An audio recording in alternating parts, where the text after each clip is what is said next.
War II was a global conflict that touched nearly every corner of the world. In the China theater, the struggle against Japanese aggression, known as the Second Sino-Japanese War, gave rise to a national campaign in 1944, as high school and college students enlisted in the Chinese Nationalist Army to defend their homeland.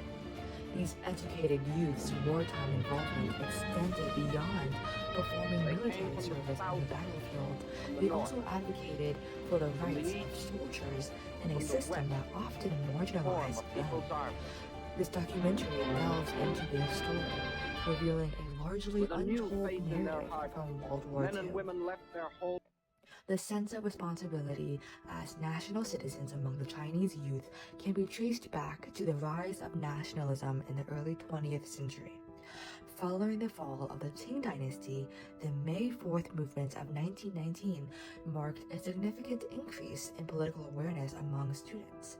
It awakened a strong sense of national identity and empowered students to take active roles in political activism. Historically, Chinese society has regarded military careers as less prestigious compared to civil service roles. Under the Confucian value, soldiers were often seen as less educated and of lower status. Social bias towards becoming a soldier can be reflected in the Chinese proverb, "Good iron is not made into nails, a good man does not become a soldier." In 1933, the Chinese nationalist state issued the first compulsory conscription law in Chinese history, stipulating that performing military service was the national duty of males. However, the 1936 revision of the law made it clear that students and graduates of the high school level and above were exempted from military duty, together with those who did not meet physical standards and who were only sons in their families.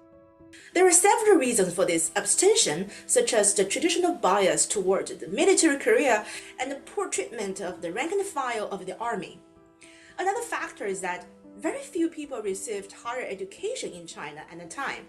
Not even one of every 10,000 had attended college. So educated youth were considered as hope of national reconstruction. On October 22, 1944, as the Second Sino-Japanese War intensified, the nationalist government launched the campaign to mobilize educated youths to join the army. This campaign called upon 100,000 educated youth between the ages of 18 and 35 to join the army and perform military service, marking a significant turning point in the Chinese military conscription history. This campaign was launched amid a backdrop of declining combat effectiveness within the Nationalist Army. The conscription system was faltering, with many able-bodied men evading military service by claiming student status. The campaign was also a response to the international situation of China's resistance war. After the breakout of the Pacific War in December 1941, the Second Sino-Japanese War was folded into the Asian theater of World War II. In 1942, Chiang Kai-shek, the Chinese nationalist leader, was named commander-in-chief of the Allied forces in the China-Burma-India theater. He sent the Chinese Expeditionary Army of over 100,000 soldiers to Burma to fight alongside the British Army. This unit was mainly armed with U.S. equipment and was subject to training by the U.S. military officers. As a result, an army consisting of well-educated soldiers was needed to master the newly introduced foreign weapons and to communicate with Allied forces. The campaign was met with enthusiasm among many students who had also felt a sense of obligation to serve their country. By the end of 1944, the Youth Army had drafted approximately 140,000 students from across the nation. Sun Liren, a commander of the Chinese Expeditionary Army in Burma and a graduate from Virginia Military Institute, wrote a song for the educated youth army. 作战士进，一副童子与十万，高唱战歌齐从军，齐从军，金铺城，十三爱路不孤身，人同情断教思念，慷慨捧足报国心。 Mobilize more students to join the army, Chiang Kai-shek framed military service not only as the youth's responsibility for national defense, but also as essential for their personal growth. This rhetoric resonated with many student soldiers. Their diaries reflected pride in learning to operate advanced weaponry and navigate complex battle scenarios. Many believed their military training could prepare them for future civil leadership roles. While student soldiers embraced their responsibility as defenders of national sovereignty, they actively advocated their rights deserving respect and recognition. Self-government became a central theme among student soldiers. They sought to establish councils that would govern aspects of daily lives in the barracks. These councils allowed soldiers to participate in decision-making processes regarding training schedules, recreational activities, and even grievances against commanding officers. One example of their self-governing initiatives was the establishment of clubs and organizations within the army. These groups provided spaces for soldiers to express themselves creatively through music, writing, and sports. Moreover, youth soldiers emphasized the importance of recognizing diverse talents within the ranks beyond traditional combat roles. Many advocated for the use of skills gained through education like engineering or medicine and military promotions.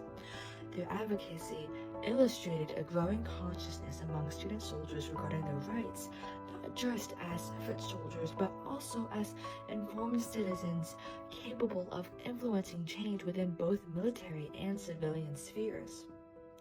Reports from student soldiers revealed instances where their advocacy resolved some unfair treatment that they perceived. In one account, soldiers organized a protest against the commander's decision that they believed was unjust. Soldiers banded together to request improved living conditions at their training camp. Their collective action garnered attention from higher ranks and resulted in an apology from their commander. Their action highlighted their ability to assert their rights even within a hierarchical military structure. It also led to changes that enhanced overall morale among troops stationed there. Despite many educated youths' enthusiasm in performing military service, the campaign to enlist youths in the army came across controversies. C.E. Goss, the U.S. ambassador in China at that time, observed that Chiang's decision to form a youth army received resistance from Chiang's political opponents. They felt that this campaign revealed Chiang's attempts to obtain control over Chinese youth and to shape them into an instrument for their own purposes. In addition, American politicians criticized Chiang's improper use of the well-educated youth in the Chinese army, stating that the educated youth should be sent to the other units of the Chinese army rather than having it highly concentrated in 6 youth divisions. College faculty who was dissatisfied with the government's corruption also responded with ambivalence to Chiang's call. Feng Youlan, a Chinese philosophy professor, observed if the nationalists had taken this measure at the beginning of the war, students would have eagerly signed up. But at this late date, even though students' faith in victory remained strong, their illusions about the nationalist government had been shattered. Despite these controversies, the military service of Chinese educated youth soldiers during World War II improved the combat effectiveness of the Chinese army and challenged long-standing social discrimination against the military profession. After World War II, many of them played leadership roles in national construction in mainland China and in Taiwan after 1949. Their efforts to negotiate for better treatment and democratic principles even inspired overseas Chinese youth. The 1945 China magazine published in Canada commented that China is a country which is going to need a great deal from its youth for the next few generations.